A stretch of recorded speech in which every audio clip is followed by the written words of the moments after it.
Estudiaremos ahora las formas de suceder. Comenzaremos con la sucesión testada y dentro de esta profundizaremos en el testamento, la condición, la sustitución, la desheredación, la interpretación, la nulidad e ineficacia. La honorum possessio la veremos más adelante. También veremos otras formas de testamento, la sucesión contra testamento y la sucesión forzosa de la época posclásica. Luego estudiaremos la sucesión intestada y en ella veremos la honorum possessio, pero la vamos a ver más adelante. Y también vamos a ver la sucesión intestada en la compilación de Justiniano. Y por último, dentro de las formas de suceder está la honorum possessio, que estudiaremos en el futuro, en donde el pretor es el que determina el orden sucesorio. Comenzamos entonces con la sucesión testada. El testamento.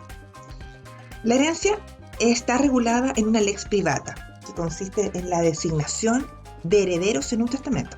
Primitivamente el testamento tiene una forma de lex pública, es decir, a través de una rogatio a la curia, y el acto era semejante a una adrogatio y constituía una verdadera adopción del heredero. Sin las mujeres no podían testar.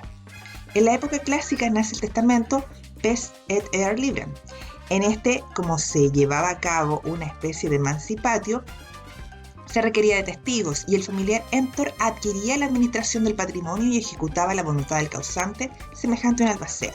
Con el tiempo, el familiar emptor pasa a ser solo un testigo más, aparte de los otros 5 y el libre pens, y consistía entonces el testamento en una declaración, una nuncupatio, en el cual el causante debía tener testamento y factio activa, es decir, la aptitud jurídica para ordenar un testamento. ¿Quiénes poseen esta actitud activa o esta actitud jurídica?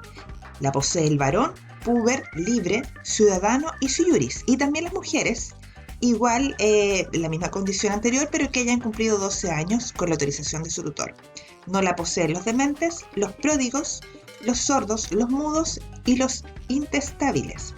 Los requisitos es que se debe poseer al momento de testar, al momento de la muerte e ininterrumpidamente durante el tiempo intermedio. Si se pierde por defecto físico o mental después de haber testado, se considera válido el testamento otorgado mientras estuvo sano. La institución de heredero en la nuncupatio testamentaria debe estar al inicio y es esencial, no puede faltar. En un testamento pueden instituirse uno o varios herederos y basta que solo una institución sea válida para que el testamento conserve su eficacia. Además, debe estar concebido en una forma adecuada y designar a la persona idónea, esto es, que tenga testamento y factio pasiva. ¿Quiénes pueden tener esta? Por supuesto, los suis. Además, un esclavo o un alieni iuris para adquirir, pero lo hacen para su amo o su pater. Y el esclavo del causante, pero en este caso además debe ser manumitido en el mismo testamento.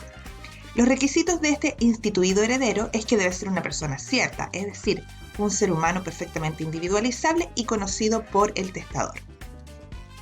La institución de heredero puede ser pura y simple o bien condicional, es decir, sujeta a una condición. La condición es aquel acontecimiento futuro incierto del cual dependen los efectos de una declaración jurídica. Actos que puedan ser condicionales: la nuncupatio emancipatoria, es decir, la institución de heredero, los legados, la manumisión testamentaria, es decir, la liberación de un esclavo, y el nombramiento del tutor. Para agregarlo al acto se debe incorporar una cláusula. Por ello, es un elemento accidental del acto distinto de los elementos esenciales como es la institución de heredero o de los elementos naturales que se subentienden en el acto salvo una declaración expresa, como la distribución igualitaria de las cuotas de la herencia de todos aquellos herederos incorporados en la misma cláusula. ¿Cómo se clasifican las condiciones? En potestativas, aquellas que el cumplimiento depende del interesado; casuales, si no dependen del interesado; mixtas, si dependen del interesado y además de un tercero o de un hecho; positivas, si hay que realizar un hecho; y negativas, si hay que abstenerse o debe evitarse un hecho. El llamamiento hereditario tiene lugar cuando el hecho sucede, si la condición es positiva, o cuando es cierto que nunca ha de suceder, si es negativa. En estos casos se dice que la condición se ha cumplido, de lo contrario falla. Se debe cumplir durante la vida del instituido condicional y mientras se haya pendiente. Solo existe una expectativa no transmisible a sus herederos. Habrá dificultad en entender entonces cumplida o fallida la condición negativa cuando depende de la propia voluntad del instituido. Por ejemplo, si yo digo que sea Constanza mi heredera, si no se casa. Habría que entonces esperar hasta la muerte de Constancia para saber si se haya cumplida la condición. Es por esto que el testador puede establecer un plazo que limita el tiempo de la incertidumbre. Situación especial es la sustitución, en la cual se instituye a dos herederos, uno en forma pura y simple y otro bajo condición negativa de faltar el primero. Aquí encontramos a dos personas, el heredero puro y simple y el heredero condicional o sustituto, que va a reemplazar al anterior. Existen dos tipos de sustitución, la vulgar, que es la que hemos señalado, y la sustitución pupilar, que es una excepción a la facultad de testar como derecho personalísimo. Aquí el padre hace un testamento por el hijo impúber. De esta forma se suple la falta de testamento factio activa del menor. Implica una doble condición, que el padre muera antes que el hijo impúber y que el impúber muera antes de ser púber, ya que de alcanzar la pubertad podría testar por sí mismo. Aquí el sustituto hereda al impúber y no al padre, por lo que la herencia comprende los bienes del testador y los bienes adquiridos por el impúber. El testador no se encuentra limitado de ninguna forma en su facultad de testar, pudiendo instituir a quien quiera. Por ello, no hay herederos forzosos en el testamento. Sin embargo, respecto de los suis, se deben nombrar en el testamento, ya sea para instituirlos o para desheredarlos. Por ello, cuando bajo la potestad hay hijos o nietos, y que no quiere heredarlos, deberá aplicar la cláusula ex heredatio que se coloca inmediatamente después de la institución de heredero. Los hijos varones se desheredan individualmente mediante indicación precisa de cada uno en cláusulas independientes, las hijas y los nietos todos juntos en una misma cláusula. El silencio respecto de algún sui se denomina praeteritio y anula total o parcialmente el testamento según sea hijo varón u otro sui. Esta situación es especial respecto de los póstumis, es decir, aquellos que se transforman en sui después del acto testamentario.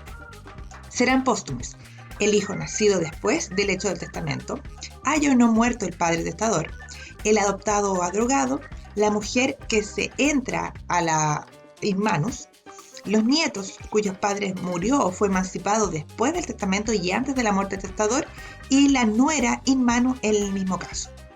En el derecho civil antiguo, el póstumo invalidaba el testamento porque no podían ser instituidos ni desheredados, ya que no eran personas ciertas, pero luego se comienza a reconocer la testamentificatio pasiva de los póstumis suis. Si existía error en el testamento, los jueces interpretaban el mismo de tal forma que pudieran salvar su validez. Habrán casos entonces de interpretación de testamento, como por ejemplo aquel testamento sujeto a una condición ilícita, inmoral o imposible, se tiene en este caso por no puesta la condición, o la distribución defectuosa del haz hereditario. En estos casos, por ejemplo, si no hay designación de cuotas, se entiende que se divide de forma igualitaria para todos. Si hay cuotas asignadas pero son superiores al haz hereditario, se tiene que disminuir en proporción. Si alguno lleva una designación de cuota y otros no, se entiende que estos últimos van por el remanente. Y si se atribuye un bien específico a alguno de los herederos, siendo que la herencia es universal, se considera entonces inválida la institución. Más adelante sí se da esa opción y se habilita. Cuando hablamos de nulidad e ineficacia, señalamos que será nulo el testamento cuando falta la institución de heredero y también cuando ésta ha sido defectuosa y que no pueda subsanarse por interpretación. Será ineficaz cuando el testamento ha sido declarado injusto, es decir, que falta la testamentificatio activa o se ha preterido a un hijo.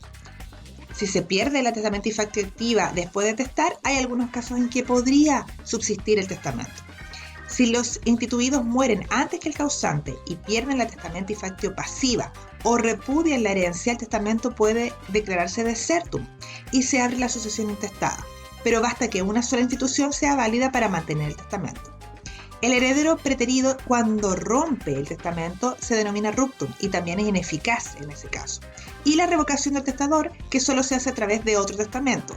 La derogación del anterior es total aun cuando hayan cláusulas que no lo contradigan. Respecto al abono non possessio, lo vamos a estudiar más adelante cuando veamos este tipo de sucesión especial del pretor. Respecto a las otras formas de testamento, podemos señalar el testamento militar, el cual no requiere formalidades y se pueden instituir sobre cosas ciertas. Además, podría otorgarse en parte testada y en parte intestada. Los requisitos solo es que se pueden otorgar por militares en servicio y su validez se mantiene mientras es soldado y hasta un año determinado el servicio. Después están los testamentos posclásicos de la época posclásica, en las cuales desaparece el acto emancipatorio y se designa simplemente nunc cupatio.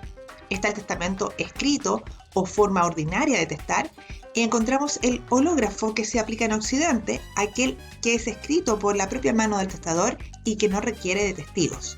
Y el alógrafo, que también es escrito, pero no necesariamente por la mano del testador, y se conocen dos tipos: aquel que es civil, que es ante 5 testigos y es abierto por lo que se conoce el contenido, y el pretorio, que es ante 7 testigos y es cerrado. Los testigos solo dan fe de que el acto o el documento, ¿cierto?, es un testamento. Después hay testamentos especiales, como el testamento del ciego o del manco, el testamento del analfabeto, el testamento sin testigos simultáneos en el acto, el testamento simple del padre a sus hijos sin solemnidades y otras formas públicas de testar.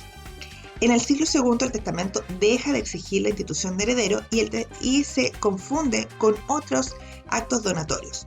En Oriente, con Justiniano, se intenta mantener la exigencia de la institución de heredero, pero igual se da validez a los codicilios o disposiciones testamentarias sin institución de heredero.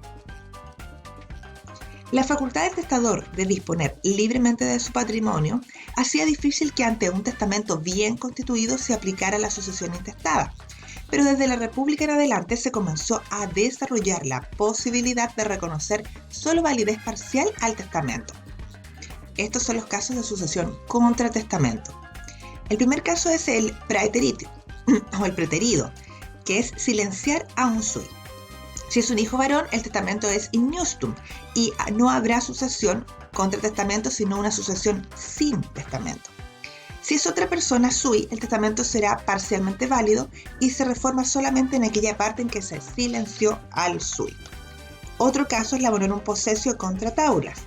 Esto lo estudiaremos más adelante. Y finalmente está el testamento inoficioso, que a finales de la República se comienza a limitar entonces la libertad del testador, quien desde ahora deberá considerar en la herencia a quienes les debe gratitud o consideración, no pudiendo desheredarlo sin una causa justificada.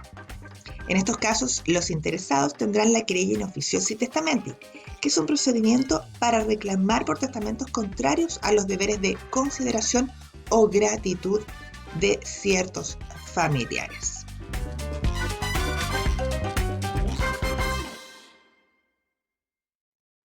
Respecto a la sucesión forzosa de la época posclásica, señalamos que se establecen en este periodo una serie de costumbres relativas a la interpretación y aplicación de la sucesión testamentaria, como por ejemplo, que la querella puede ser presentada por todos aquellos que hayan sido afectados por una disminución de su cuota y no solo los preteridos. Se permite usar la querella además para acciones relativas a las donaciones y a la dote.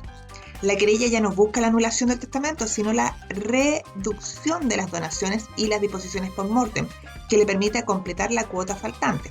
Y con Justiniano se establece una sucesión forzosa. Se da un listado de causas para desheredar. Los legitimarios deben recibir su cuota en el testamento, salvo desheredación, entre otras.